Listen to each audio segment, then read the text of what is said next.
Hotel mount view और मलारी इन को गिराने को लेकर प्रशासन और होटल मालिक आमने सामने आ गए हैं। होटल मालिकों का कहना है कि बिना मुआवजे के ऐलान के हम होटल नहीं गिराने देंगे।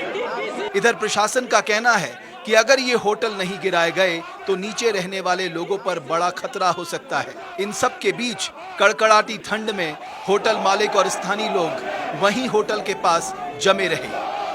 इधर रुड़की सीबीआरआई के एक्सपर्ट ने इन बिल्डिंगों को असुरक्षित बताकर तत्काल जमींदोज करने की सिफारिश की है।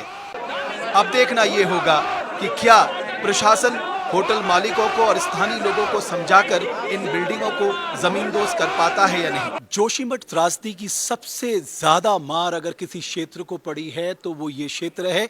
और मैं आपको दिखाऊं, ये होटल माउंट व्यू और मलारी इन, ये जो दो होटल हैं, इनका ध्वस्तीकरण किया जाना है क्योंकि इनको अनसेफ डिक्लेयर किया गया है।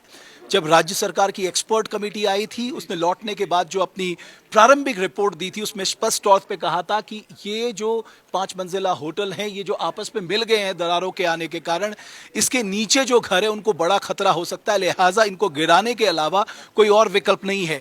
उसके बाद कार्रवाई शुरू होती है और कार्रवाई शुरू होने के बाद सीबीआरआई यानी सेंटर बिल्डिंग रिसर्च इंस्टीट्यूट जो रुड़की का है, उसके एक्सपर्ट को यहां पर बुलाया गया। उन एक्सपर्ट की गाइडलाइंस के आधार पे यह तय किया गया कि मैन्युअली टेक्निकली किस तरह से इस बिल्डिंग को धीरे धीरे गिराया जा सकता ताकि किसी तरह का कोई कोलेट्रल डैमेज ना हो। तो आज की अगर मैं स्थिति आपको बताऊं, दोनों तरफ से सड़क बंद कर दी गई है और यहां पर तैयारी पूरी तरह से शुरू कर दी गई है। जो स्टेट डिजास्टर रिस्पांस फोर्स है, उसके लोग यहां पर खड़े हुए हैं, प्रशासन के लोग यहां पर खड़े हुए हैं, सीबीआरआई के जो एक्सपर्ट है वो यहां पर हैं, जिसकी देखरेख में ये इसका पूरा ध्वस्तीकरण होगा।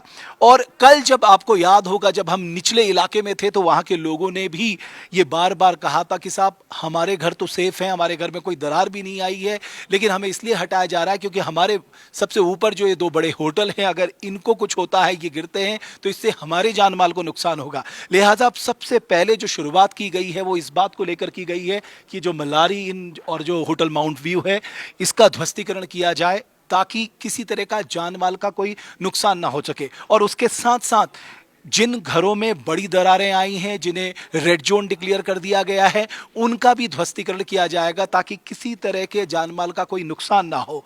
तो प्रशासन अब कार्रवाई पे जुट चुका है। जो एक्सपर्ट ने कहा कि साहब अगर लोगों की जान बचानी है तो सबसे पहले ये जो अनसेफ स्ट्रक्चर्स हैं इनको हटाना पड़ेगा, उसकी कार्रवाई शुरू कर दी गई है।